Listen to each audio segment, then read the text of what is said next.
Hey everybody, it's Tim again. Welcome back to my channel.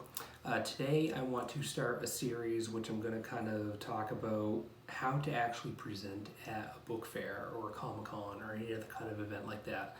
I see a lot of videos out on different writerly channels where they talk about how to write the book, how to edit, how to publish, but I haven't seen a lot that really talk about what I'm going to talk about today, which was a big thing for me.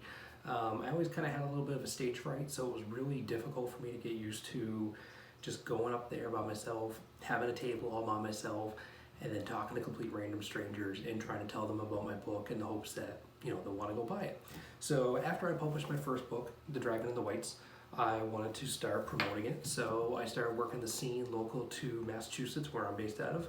And, I can kind of handle 1 hour drive radius around me. So I would go to New Hampshire, Connecticut, Rhode Island, the different states within New England where a lot of the conventions happen. And I would just park myself at a table and hope for the best. So it's kind of like fishing for books, and I'm going to walk you through over the next couple videos some different topics that you might be interested in before you go to your first event. So to begin, how do you set up your table? How do you bring enough books? How do you know how to handle the financial side of it? These are the different things that I'm going to try to walk you through, because some of them I found information about from a lot of great channels on YouTube here, reading different forums, and some of it I just found out the hard way. So what I'm going to do today is I'm going to start with book trading. This is something that you don't really know until you dive into the world and you try to talk to other authors, start to network, start to shake hands, after COVID-19's over, of course, and just get out there and start building friendships and partnerships with other authors. When I went to my first one, I didn't know anybody else. I didn't know any local authors. And the thing that's going to fall into is you're going to meet an author who's going to have a similar book and they're going to be interested in yours, and they're going to say, hey, I'll give you a copy of my book for a copy of yours, The Dragon and the Whites. Now, what's going to happen is, in the beginning, you're going to feel obligated to trade every single book that comes along. And it's kind of a political thing. If you tell somebody no and you maybe run the wrong way, you might lose a connection there, where maybe that person, you could write a book together someday, or they're going to give you advice on editing or publishing or cover art design, or just different cons coming up. Every person you meet in this field is just like any other job that you're going to have. Networking is key. You got to build friendships. I've only been working the circuit now for about 3 years off and on, and I've met a ton of people who are awesome friends, and we talk offline about books and writing, and we don't even have the same genres, but the process is the same. The steps that you're going to go through is similar. So, it's nice to really kind of just get together and chat. So if somebody offers you to trade you a book and it's not really your thing, you might scare them away if you're like, oh, no way, I don't like your genre, but thanks. But at the same time, if you are kind of maybe a little too open and you trade every single book, you're going to be giving away all your books, and you're going to amass this giant pile of books that you may never read. Because let's be honest, not everybody reads every single genre. I am a science fiction and fantasy writer because I enjoy reading science fiction and fantasy. I'm not a big romance fan. I have a limited history liking. I'm not a big mystery reader, so there's a lot of different books that come my way that they're just not my thing, but I highly respect the author for the process that he or she went through to produce that book, and I congratulate them and celebrate them for their achievements and making it out in the world, and I want to see them do well. But at the same time, it might not be my book. So what you really need to do is learn how to handle that process, learn how to talk to them, and figure out what you would say to yourself if you were going to very politely reject a trade of your own book.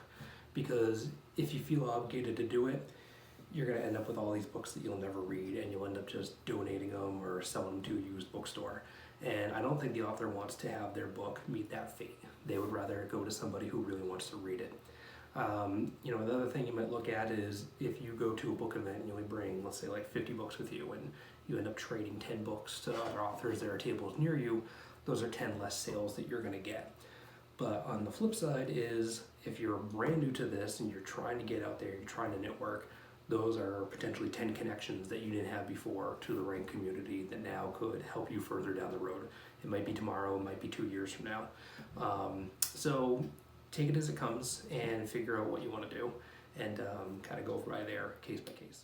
Another good advantage to trading is that you will be able to kind of spread the love around when it comes to reviews. An author is going to know how to leave a good review that they want to see, and they're going to be able to give you a review that will make you happy in the same way that you could give them a review for their book. Now, you can't sell reviews, you can't trade reviews per se, especially if you're working with the Amazon system. But I mean, there's nothing that stops you from reading a book that you enjoy that another author wrote, and them reading a book that they enjoy that you had written, and then you both leave each other complimentary reviews to help each other out. So by doing so, you can help that author and they can help you, and in the end, it kind of helps out everybody. Reviews are the lifeblood of book sales. The more reviews you get out there, the more that potential readers are going to see as shoppers. And if you see a book that has 1 review on it or 0 reviews, you might think either it's brand new or it's not very good. If you see a review or a book with 100 reviews, you're going to think that must be a really good book. People have not only purchased it, but they've also left reviews. It must be worth my time. I'm going to go buy it and give it a try. So think about that for your friends' books, these other authors that you just met. You can help them out in that way. One thing to keep in mind though about the reviews is you might feel that if you leave a bad review for a fellow author, that you're going to get blacklisted, or they're going to leave you a bad review in turn. So obviously keep that in mind, that if you don't have anything nice to say, don't say anything at all. There's still something complimentary that I guarantee you can find in anybody's book. There's no point in lying. You're not going to go onto an Amazon review or Goodreads or Barnes & Noble, or if you happen to be leaving them, don't say anything that's false. But you can definitely comment on the writer's approach to their story, how they crafted the plot, the way the climax worked with the rest of the story, words that they chose in order to drive the book forward. Even if the story necessarily isn't your cup of tea, there's still something nice that you could say about it, and you could help them out. So in conclusion, I hope that this gives you a little better idea into the world of book trading when it comes to different events. Like I said, you always want to bring a couple extras that you can help swap with some of your other fellow writers. You can get into trading bookmarks and business cards and all that jazz, which I'll get into in another video. But I always bring a couple extra copies of The Dragon and the Whites and my other novels with me when I go to book events, because I know that I'm going to see somebody there and they're going to have a book that I want, and I hope that they want my book. And even if they don't trade, bring some extra cash. It helps their sales, buy a book off them, somebody will buy a book off you, and then kind of keeps things moving. So I hope you found this helpful today, and if you liked it, give a like down to the video itself and hit subscribe if you want to stay up to date on future videos within this channel. Thanks again for watching, and I hope you have a nice day. All right, bye.